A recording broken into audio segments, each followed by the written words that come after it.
Hello friends, जैसा कि आपको पता है कि हम लोग एक बहुत ही इंटरेस्टिंग सीरीज चलाते हैं, learn by map series for UPSC and state PCS exams. आज हम इसका 6th सेट जो है उसको कंडक्ट करने जा रहे हैं। तो ये एक ऐसी सीरीज ऑफ वीडियोस है, सीरीज ऑफ क्लास है, जिसमें हम बहुत ही इंटरेस्टिंग मैप्स को स्टडी करते हैं। बहुत सारे इनमें से ऐसे मैप्स होते हैं जो पिछले कुछ वीक्स में न्यूज़ में रहे होते हैं, और इनके थ्रू जो भी फैक्ट्स, जो भी इंपॉर्टेंट इन्फॉर्मेशन है उसको गैदर करने की कोशिश करते हैं। तो ये असल में मैप है सदर्न इंडिया का। इस मैप को असल में मैंने तब स्लाइड्स में इंक्लूड किया था जब मुझे केरला की कोस्ट दिखानी थी, केरला की जो कैपिटल तिरुवनंतपुरम दिखाना था, कोच्चि दिखाना था। आपको पता होना चाहिए, जब हम मर्चेंट शिप्स की बात करते हैं, इंपोर्ट एक्सपोर्ट वाले शिप्स या नेवल शिप्स की बात करते हैं, तो केरला एक बहुत ही इंपॉर्टेंट कोस्ट लाइन होल्ड करता है। अभी रिसेंटली जो फर्स्ट ट्रांसशिपमेंट पोर्ट विजनजाम पोर्ट, वो जो गवर्नमेंट ऑफ इंडिया के द्वारा अनाउंस किया गया, वो भी आपको केरला में ही देखने को मिलेगा। ठीक है, आप लोग ने बिल्कुल सुना होगा कलादान मल्टी मॉडल प्रोजेक्ट, जिसमें हम लोग कोलकाता को म्यांमार के सितवे से जोड़ेंगे। ये कलादान नाम आता है यहाँ पर, जो कलादान नदी है उससे। ठीक है, हम मेक श्योर क्या करेंगे कि अपने ही नॉर्थ ईस्ट तक पहुंचने के लिए हमको सिर्फ और सिर्फ ये सिलीगुड़ी कॉरिडोर पे डिपेंडेंट मत रहना पड़े। हम वाया बांग्लादेश भी जा सके, और अब तो वाया म्यांमार भी हम लोग अपने ही नॉर्थ ईस्टर्न स्टेट्स तक जो भी गुड्स और जो भी सप्लाईज वगैरह पहुंचानी है वो टाइमली पहुंचा सके। तो कोलकाता से हुगली नदी, फिर बे ऑफ बंगाल, फिर सितवे पोर्ट, फिर कलादान प्रोजेक्ट, उसके बाद कुछ हद तक यहाँ पर बाय रोड जाएंगे और एज वेल इस तरह से पहुंचा जाएगा। ठीक है, तो ये है Kaladan multi modal project. Sittwe port है ना जो म्यांमार का, ये इंडिया के पास अब दूसरा पोर्ट आ गया जिसको इंडिया मैनेज कर रहा है। इंडिया के बाहर एक ईरान का चाबहार और अब एक म्यांमार का सितवे। ठीक है, नेक्स्ट असल में बहुत ही इंटरेस्टिंग, आपको पता होना चाहिए, रिसेंटली इंडिया ने इसका अपोज भी बहुत किया था। ये जो रीजन आप देख रहे हो ना, ये रीजन असल में है सक्शगाम वैली। ये पहले पीओके में था, मतलब इलीगली जम्मू एंड कश्मीर का वो पार्ट जिसको पाकिस्तान ने कैप्चर किया हो। तो पहले सक्शगाम वैली पीओके में आता था। बाद में 1963 में पाकिस्तान ने इसको एक तरह से गिफ्ट कर दिया था चाइना को, और आज चाइना यहाँ पर बहुत तरह की रोड कंस्ट्रक्शन और प्रोजेक्ट्स वगैरह करता है, जिसको इंडिया बहुत अपोज करता है। तो एग्जैक्टली सक्शगाम वैली है कहाँ? बिल्कुल सियाचिन के ऊपर आपको देखने को मिलेगी। यहाँ पर आपको सियाचिन देखने को मिलेगा, बिल्कुल उसके ऊपर आपको देखने को मिलेगी सक्शगाम वैली। ठीक है, आगे चलते। आपने टाइम टू टाइम जरूर सुना होगा कि दुनिया में एक जीपीएस है जो अमेरिका चलाता है, फिर चाइना का बाइडू, ग्लोनास, गलीलियो रशिया और यूरोपियन यूनियन के हैं। फिर उसके बाद इंडिया के पास नाविक है या IRNSS। ठीक है, और जापान के पास भी। तो इंडिया और जापान के सिस्टम्स क्या है? हमारे रीजनल सिस्टम्स है। जैसे इंडिया वाला इंडिया के आसपास ज़्यादा ध्यान दे रहा है, जापान वाला उसका नाम है QZSS, वो जापान के ऊपर ज़्यादा ध्यान देता है। पर जो अमेरिका का GPS है, चाइना का बाइडू है, रशिया और यूरोपियन यूनियन का जो ग्लोनास और गलीलियो है, ये फोकस करते हैं पूरे वर्ल्ड वाइड, ग्लोबल। तो वो ग्लोबल नेविगेशन सिस्टम है। IRNSS जिसको आप इस पिक्चर में देख रहे हो, ये रीजनल नेविगेशन सिस्टम है। IRNSS होता है Indian regional navigation satellite system. इसमें आपको 3 जियो स्टेशनरी सैटेलाइट्स मिलेंगे, जो ये होती हैं। ये अर्थ के हिसाब से जो लोकेशन है उसको बदलती नहीं, जैसे जैसे अर्थ मूव करती है ये भी साथ में मूव करती है। 4 आपको मिलेंगे जियो सिंक्रोनस सैटेलाइट्स। ठीक है, तो ये है असल में नाविक या IRNSS। नेक्स्ट बहुत ही इंटरेस्टिंग मैप है, हम लोग टाइम टू टाइम पढ़ते हैं southern of America, south America के बारे में। तो साउथ अमेरिकन कॉन्टिनेंट में हम लोग ब्राज़ील के साथ काफ़ी इन्वॉल्व हैं। ये जो साउथ अमेरिका में थोड़ा नदर्न पार्ट की कंट्रीज है, खासकर वेनेजुएला में, आपको पता होना चाहिए दुनिया के सबसे ज़्यादा जो क्रूड ऑयल, कच्चा तेल है, सबसे ज़्यादा क्रूड ऑयल के रिजर्व इस टाइम पे आपको दुनिया में देखने को मिलेंगे वेनेजुएला में। इसकी कैपिटल होती है कराकस। ठीक है, इसके बगल में आपको कोलंबिया देखने को मिलेगा, जो एक टाइम पे वर्ल्ड का ड्रग कैपिटल जाना जाता था। पैब्लो एस्कोबार जैसे लोग यहाँ पर होते थे। ठीक है, आगे चलते हैं। बहुत ही इंटरेस्टिंग मैप बेस्ड क्वेश्चन है कि कह रहे हैं डेमोक्रेटिक रिपब्लिक ऑफ कॉन्गो। देखो, आपको पता होना चाहिए अफ्रीका में कॉन्गो नदी के नाम से 2 कंट्री है, DRC और रिपब्लिक ऑफ कॉन्गो। तो एक DRC, एक ROC है। ठीक है, तो कह रहे हैं डेमोक्रेटिक रिपब्लिक ऑफ कॉन्गो एक सेंट्रल अफ्रीकन कंट्री है। ठीक है, कह रहे हैं कि ये अफ्रीका की कौन सी भी सबसे बड़ी कंट्री है दुनिया में? 11वीं सबसे बड़ी है। क्या ये अफ्रीका की पहली सबसे बड़ी कंट्री है, दूसरी, तीसरी या चौथी? तो ये ना असल में अफ्रीका में दूसरी सबसे बड़ी कंट्री। तो पहले पे कौन है? पहले पे ये वाली कंट्री, इसका नाम क्या है? इसका नाम है अल्जीरिया। तो अल्जीरिया के बाद दूसरी सबसे बड़ी कंट्री जो अफ्रीका में है वो है डेमोक्रेटिक रिपब्लिक ऑफ कॉन्गो। जो अकेला रिपब्लिक ऑफ कॉन्गो उसका साइज तो यहाँ पर कम मिलेगा, ठीक है। एक और सवाल फिर से कॉन्गो पे, कह रहे हैं कि भाई वो कौन सी नदी है जो इक्वेटर को 2 बार कट करती है। कॉन्गो नदी असल में 2 बार कट करती है। आप देखो ये रहा इक्वेटर, तो कॉन्गो नदी पहले यहाँ और उसके बाद यहाँ 2 बार कट करती है इक्वेटर को। इक्वेटर असल में वो लाइन है जो प्लैनेट अर्थ को एग्जैक्टली 2 हिस्सों में, नॉर्दर्न हेमिस्फीयर और सदर्न हेमिस्फीयर में डिवाइड कर देती है, ठीक है। ये बहुत इंटरेस्टिंग मैप है। हम लोग देखते हैं रिसेंटली ताइवान में अर्थक्वेक आया, जापान में हम बहुत अर्थक्वेक सुनते रहते हैं, अलास्का में काफ़ी अर्थक्वेक्स आते रहते हैं, इंडोनेशिया के आसपास आपको वॉल्केनिक एक्टिविटी के साथ साथ अर्थक्वेक्स देखने को मिलेंगे। तो ये है पैसिफिक रिंग ऑफ फायर, एक ऐसा टेक्टोनिक एरिया जहां पर आपको टेक्टोनिक मूवमेंट्स, अर्थक्वेक्स, वॉल्केनोज, ये सब, सुनामीज भी, क्योंकि अर्थक्वेक अगर ओशन में आएगा तो सुनामी में क्रिएट हो जाएगा, तो ये आपको बहुत ज़्यादा देखने को मिलेगा। एक बड़ा इंटरेस्टिंग तरीका होता है इसको याद करने का कि जहां पैसिफिक ओशन लैंड को टच करता है ना, जैसे जहां जहां वो लैंड को टच करेगा बस ऑलमोस्ट उसी एरिया में आपको देखने को मिलेगा पैसिफिक रिंग ऑफ फायर। इसका इंपैक्ट इंडिया पे नहीं पड़ेगा क्योंकि इंडिया यहाँ पर बिल्कुल चाइना के पार करके काफ़ी दूर आपको देखने को मिलेगा। हमारे यहाँ जो अर्थक्वेक्स है वो हिमालयस की टेक्टोनिक मूवमेंट की वजह से ज़्यादा आते हैं, ठीक है। ठीक है, अब देखो हमारा भी आ गया, ये हमारा सेस्मिक मैप है कि इंडिया में अर्थक्वेक आने के चांसेस जोन 5 कहाँ है। ये जो रेड में आपको दिख रहा है, ये देखो यहाँ पर कितने चांसेस है, ये कच्छ में भी चांस है। जोन 4 ये भी ऑलमोस्ट, देखो अगर आपको लग रहा है ना कि ये तो सारा वाइट है, यहाँ अर्थक्वेक नहीं आ गया, नहीं, वो असल में इंडिया का पार्ट नहीं है, वो नेपाल वगैरह है, इसलिए उसको ऐसे छोड़ा हुआ है, नहीं तो नेपाल भी सारा जोन 5 में ही है। तो जोन 5 में चांसेस सबसे ज़्यादा हैं, जो रेड है। जोन 4 है ये जो आपको ऑरेंजिश मिलेगा, आप देख सकते हो, जम्मू कश्मीर हो गया, हिमाचल उत्तराखंड के बहुत बढ़िया एरिया हो गया, यहाँ पर अर्थक्वेक्स हमने देखे हैं। जोन 3 है ये जो आपको हल्का सा येलोइश एरिया मिलेगा, ठीक है। और जोन 2 है जो ऑलमोस्ट सेंट्रल में, थोड़ा सदर्न सेंट्रल में, यहाँ अर्थक्वेक आने के चांसेस बहुत कम होते हैं, ठीक है।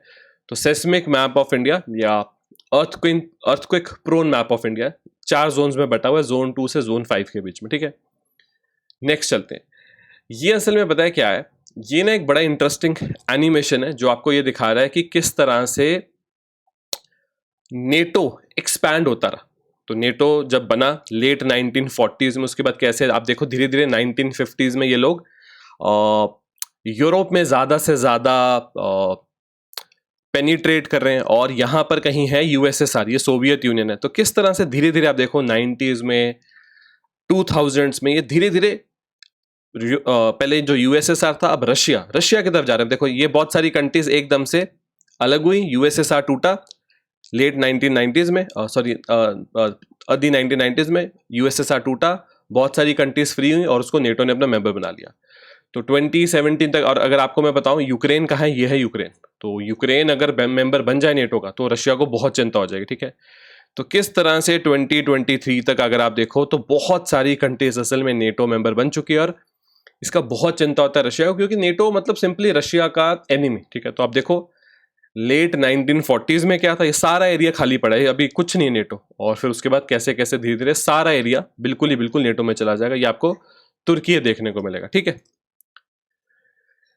ये असल में क्वेश्चन था इंडिया के कोल सेक्टर पे। हम यहाँ पर मैप पे ध्यान में देते हैं कि कहाँ कोल के रिजर्व्स आ रहे हैं। तो आपको बताइए जहाँ पर उड़ीसा, छत्तीसगढ़, झारखंड, यहाँ रिजर्व्स काफ़ी हैं। नॉर्थ ईस्ट में अच्छे खासे रिजर्व्स हैं, थोड़े बहुत आपको जम्मू कश्मीर में, थोड़े बहुत राजस्थान और गुजरात में कोल के रिजर्व्स देखने को मिलेंगे। क्वेश्चन अभी के लिए रहने देते हैं, मैप पे थोड़ा ज़्यादा फोकस करते हैं। ये एग्जैक्टली एक मैप तो नहीं है, पर आपको दिखा रहा है कि भाई हवा में, स्पेस में जो ज़्यादातर एयरक्राफ्ट, हेलीकॉप्टर चलते हैं उनकी स्पीड कैसे नापी जाती है। तो स्पेस में चलने वाली की स्पीड कंपेयर की जाती है with the speed of sound, जो कि होती है 1 मैक। 1 मैक होता है अप्रॉक्सीमेटली 1200 किलोमीटर्स पर आवर। तो साउंड से अगर आप स्लो जाओगे तो सबसोनिक स्पीड, साउंड के इक्वल हो जाओगे तो ट्रांससोनिक, साउंड से तेज हो जाओगे तो सुपरसोनिक, साउंड से 5 से 7 गुना तेज हो जाओगे तो हाइपरसोनिक, ठीक है। तो साउंड की स्पीड कितनी होती है, 1 मैक या 1200 किलोमीटर पर आवर। यहां पर आप क्या देख पा रहे हो, दुनिया की सबसे बड़ी coral reef, great barrier reef, आपको ये ऑस्ट्रेलिया में ना, यहाँ पर क्वींसलैंड स्टेट है बिल्कुल उसके बगल में देखने को मिलेगी। और ये जो ग्रेट बैरियर रीफ है ना, जो इतनी marine life, marine flora and fauna में इतनी एक्टिव है, असल में ये इंडेंजर्ड ग्रेट बैरियर रीफ है या एक इंडेंजर्ड वर्ल्ड हेरिटेज साइट है। क्योंकि जिस तरह से ग्लोबल वार्मिंग बढ़ती रहेगी, ओशंस का टेम्परेचर चेंज होगा, पूरी ग्रेट बैरियर रीफ खतरे में आती रहेगी। तो ये असल में काफ़ी चिंता वाली बात है जिस तरह से यहाँ पर ग्लोबल वार्मिंग का इम्पैक्ट बढ़ रहा है। उरल माउंटेन्स आपको पता होना चाहिए, रशिया में ऑलमोस्ट, ये जो रशिया है ना, रशिया के दो हिस्से हैं, एक है यूरोपियन रशिया, एक है एशियन रशिया। ये जो उरल के आसपास ना ये डिवाइड हो जाते हैं। ज़्यादा रशिया की जो पॉपुलेशन है वो यहाँ रहती है यूरोपियन रशिया में, एशियन रशिया में थोड़ी कम पॉपुलेशन है, ठीक है। उरल माउंटेन्स बहुत फेमस माउंटेन्स हैं, यहाँ से आपको उरल क्रूड भी मिलता है, कच्चा तेल। तो उरल माउंटेन्स मिनरल्स वगैरह में काफ़ी फेमस है रशिया में, आपको इनके बारे में पता होना चाहिए, ठीक है। ये बहुत ही इंटरेस्टिंग मैप है इंडिया में, जो हम कहते हैं कि हार्वेस्टिंग फेस्टिवल्स या ट्रेडिशनल न्यू ईयर्स होते हैं, तो अलग अलग रीजन में कौन कौन से, जैसे नॉर्थ में आपको बैसाखी मिलेगा, जम्मू एंड कश्मीर नवरे मिलेगा, गुजरात में मिलेगा बित्सु वारस, ठीक है, गुड़ी पड़वा महाराष्ट्र में, उगाड़ी आपको कर्नाटका आंध्रा तेलंगाना में, विशु केरला में, पुथांडु तमिलनाडु में, बिशावु संस्कृति आपको मिलेगा उड़ीसा में, पेला बुशिक मिलेगा बंगाल में, सजबू चिरब, आई होप मैं सही प्रोनाउंस कर रहा हूँ, मणिपुर में, लुसांग मिलेगा सिक्किम में, और बहग बिहू आपको मिलेगा असम में। अब इसमें एक और चीज़ है, जो सारे आपको येलो रंग में दिख रहे हैं ये मार्च से अप्रैल में सेलिब्रेट हो जाते हैं, जैसे बैसाखी गुड़ी पड़वा वगैरह। जो आपको ग्रीन में दिख रहे हैं वो अप्रैल में सेलिब्रेट होते हैं। जो आपको दिख रहे हैं ब्लू में, लाइट ब्लू, जो कि स्पेसिफिकली गुजरात वाला है, वो अक्टूबर नवंबर में, और ये जो सिक्किम वाला है आपको देखने को मिलेगा दिसंबर में, ठीक है। एक और इंपॉर्टेंट फेस्टिवल होता है सिक्किम से थोड़ा दूर, आपको नीचे यहाँ पर आओगे तो नागालैंड में आपको देखने को मिलता है हॉर्नबिल फेस्टिवल, वो भी दिसंबर के पहले 10 दिनों में हो जाता है, ठीक है। तो हॉर्नबिल फेस्टिवल बहुत इंपॉर्टेंट फेस्टिवल है नागालैंड का। यहाँ पर आप क्या देख पा रहे हैं, ये है माउंट एटना, जो एक एक्टिव वॉल्केनो है। आपको यहाँ पर वो, आई होप आपने पढ़ा होगा कि स्मोक रिंग्स निकलनी शुरू हो गई थी उस वॉल्केनो से, वो असल में यही है माउंट एटना। ये आपको इटली में देखने को मिलेगा। इस मैप से समझ में लगता है कि इटली को एक हॉर्स शू कंट्री क्यों बोलते हैं। अगर आप देखो ये लंबा सारा से शू दिख रहा है ना आपको, एक हॉर्स शू टाइप कंट्री इसको बोला जाता है, ठीक है। तो वो होता है ना काउबॉय शू जो होता है, सॉरी हॉर्स शू नहीं, काउबॉय शू। तो घोड़े पे पहनने वाला जो, बैठने वाला जो इंसान है वो एक लंबा सा लेदर का बूट पहनता है, वैसा दिखता है इटली एक मैप पे, इसलिए इसको इस तरह से बुलाया जाता है, ठीक है। यहाँ पर क्या है, यहाँ पर आप देखोगे ऊपर स्कैंडिनेवियन रीजन है, यहाँ नॉर्डिक रीजन भी इसको बुलाते हैं। इससे थोड़ा सा इधर जाना शुरू करोगे तो नॉर्थ अमेरिका आ जाएगा, इधर ये यूरोप है, यूरोप में ये यूके है। यूके कुछ हिस्सा अपने बगल वाले आइलैंड का भी रख लेता है, जिसको बोलते हैं, इसको बोलते हैं नॉर्दर्न आइलैंड। पर बाकी का जो आइलैंड है वो नॉर्मल कंट्री है, जिसकी कैपिटल होती है डबलिन, ठीक है। तो आइलैंड का कुछ हिस्सा यूनाइटेड किंगडम में भी आता है। यूके असल में 4 हिस्सों से बनता है, northern island, England, Wales, Scotland, पता होना चाहिए आपको, ठीक है। आगे चलते हैं। रिसेंटली इंडिया में इलेक्शंस का सीजन था, तो आपको पता होना चाहिए पार्लियामेंट में 2 हाउसेज होते हैं, लोकसभा, राज्यसभा। अभी ये जो रिसेंट इलेक्शन चल रहे हैं, कहाँ के लिए इलेक्शन है, लोकसभा के लिए। तो जैसे लोकसभा राज्यसभा नेशनल लेवल पे होता है ना, इसका एक स्टेट वर्जन भी होता है, वो होता है लेजिस्लेटिव असेंबली या विधानसभा भी बोलते हैं, और लेजिस्लेटिव काउंसिल या विधान परिषद भी बोलते हैं। तो जैसे नेशनल लेवल पे लोकसभा है, वैसे ही स्टेट लेवल पे लेजिस्लेटिव असेंबली होती है। जैसे नेशनल लेवल पे राज्यसभा, ऐसे स्टेट लेवल पे लेजिस्लेटिव काउंसिल होता है। तो नेशनल लेवल पे सबसे बड़े इलेक्शन होते हैं लोकसभा के इलेक्शन, तो स्टेट लेवल पे सबसे बड़े इलेक्शन होंगे विधानसभा या लेजिस्लेटिव असेंबली के इलेक्शन। पर कंसेप्ट ये है कि सारी स्टेट्स में आपको ये दोनों हाउसेज नहीं मिलते हैं। लेजिस्लेटिव असेंबली जो लोकसभा जैसी, वो तो सभी की सभी स्टेटों में, 28 स्टेटों में, यहाँ तक कि 2 यूटीज में भी है, दिल्ली पुडुचेरी में। पर राज्यसभा जैसी जो लेजिस्लेटिव काउंसिल है या विधान परिषद है, वो सिर्फ 6 स्टेटों में, मतलब इंडिया में 6 ऐसी स्टेट्स है जहां दोनों है, legislative assembly plus legislative council, ठीक है। और बची कितनी, 28 में से 6 माइनस कर दी, 22 स्टेट्स ऐसी हैं जहां सिर्फ लेजिस्लेटिव असेंबली है, काउंसिल नहीं है। और 2 यूटीज भी हैं, दिल्ली और पुडुचेरी, वहां पर भी सिर्फ लेजिस्लेटिव असेंबली है, काउंसिल वहां पर भी नहीं, ठीक है। तो वो कौन सी स्टेट है जहां पर आपको दोनों लेजिस्लेटिव असेंबली, लेजिस्लेटिव काउंसिल देखने को मिलेगा? इसका ना पेयर है यूपी बिहार, महाराष्ट्र कर्नाटका, तेलंगाना आंध्रा। तेलंगाना आंध्रा तो पता ही आपको पहले एक होते थे, यूपी बिहार बिल्कुल ज्योग्राफिकली साथ में है, महाराष्ट्र कर्नाटका ज्योग्राफिकली साथ में। तो 3 पेयर्स के हिसाब से याद करोगे तो आपको याद हो जाएगा, ठीक है। यहां पर असल में आप क्या देख रहे हो, ये एक मैप देख रहे हो। रिसेंटली आपको पता होगा यूएई में क्लाइमेट चेंज कुछ इस तरह से हुआ कि एक डेजर्ट में फ्लड्स आ गए, ठीक है। अब कुछ लोगों का कहना था कि क्लाउड सीडिंग गलत तरीके से कर दी गई, वो सिल्वर आयोडाइड गलत तरीके से उन्होंने छिड़क दिया, मतलब जो भी चीज़ है। यूएई जो कि ऑलमोस्ट एक डेजर्ट है, आपको पता है यूएई होता है यूनाइटेड अरब एमिरेट्स, जिसमें अलग अलग एमिरेट्स देखने को मिलेंगे। अबू धाबी एक है, दुबई दूसरा है, शारजाह तीसरा, ठीक है। इस तरह से 6-7 एमिरेट्स हैं। तो यूएई में रिसेंटली फ्लडिंग बहुत बड़े स्केल पे देखी गई थी। और देखो आप इंडिया से ज़्यादा दूर नहीं है, गुजरात से तो आपको कुछ घंटे की भी, मतलब 3-4 घंटे की फ्लाइट में आराम से आप दुबई वगैरह पहुंच सकते हो, ठीक है। जैसे वहां पर एक्सेसिव बारिश हुई, ये मैप दिखा रहा है कि पिछला जो साल था 2023, उसमें इंडिया में मॉनसून कहाँ कैसा पड़ा। तो जहां पर आपको दिख रहा है ना बहुत ही डार्क ब्लू, वहां तो मॉनसून थोड़ा अच्छा था, बेटर था, ठीक है, जैसे ये एरियाज हो गए। जो आपको दिख रहा है लाइट स्काई ब्लू, वहां पर मॉनसून ठीक था, ठीक है, बढ़िया मॉनसून था। जो आपको दिख रहा है ग्रीन, वहां बिल्कुल ही जो स्टैट्स के हिसाब से नॉर्मल था। जो आपको दिख रहा है रेड, वहां डेफिशिएंसी थी, ठीक है, ये आप देख सकते हो, बिहार, झारखंड, वेस्ट बंगाल। जो आपको दिख रहा है येलो, ठीक है, जैसे कि मणिपुर, वहां बहुत ही ज्यादा कमी थी। तो आप कह सकते हो पिछले साल का मॉनसून नॉर्थ ईस्ट के लिए इतना अच्छा नहीं था, बाकी एरियाज के लिए ठीक था। इस साल मॉनसून बेटर होना चाहिए। इस साल पता है सबसे ज्यादा चिंता किसको है? साउथ को, क्योंकि उनके जो बड़े बड़े रिजर्व्स है ना, वाटर रिजर्व, वो भी डाउन चल रहे हैं। अगर मॉनसून अच्छा नहीं हुआ तो वो रिजर्व्स भरेंगे नहीं। साउथ में सबसे ज्यादा प्रॉब्लम है। वैसे नॉर्थ ईस्ट, वेस्ट और नॉर्थ में यहाँ पर भी अभी रिजर्व्स 30, 35, 40% पे ही हैं। साउथ के तो 20% से भी नीचे। तो मॉनसून अच्छा होगा तो रिजर्व्स हर जगह के भरेंगे और सारा साल के लिए अच्छा पानी अवेलेबल हो पाएगा, ठीक है। हमने रिसेंटली, आई होप आपने सुना होगा, इलेक्शन से पहले जो ये नक्सल एरियाज है यहाँ पर, क्योंकि वोटिंग करवानी है तो काफ़ी महीनों से जो एक्टिविटी डाउन थी, एकदम से इनकाउंटर्स हुए, उन्होंने भी अटैक करने की कोशिश करी। तो आज नक्सल एरियाज काफ़ी कम है, पहले तो बहुत ज़्यादा होते थे।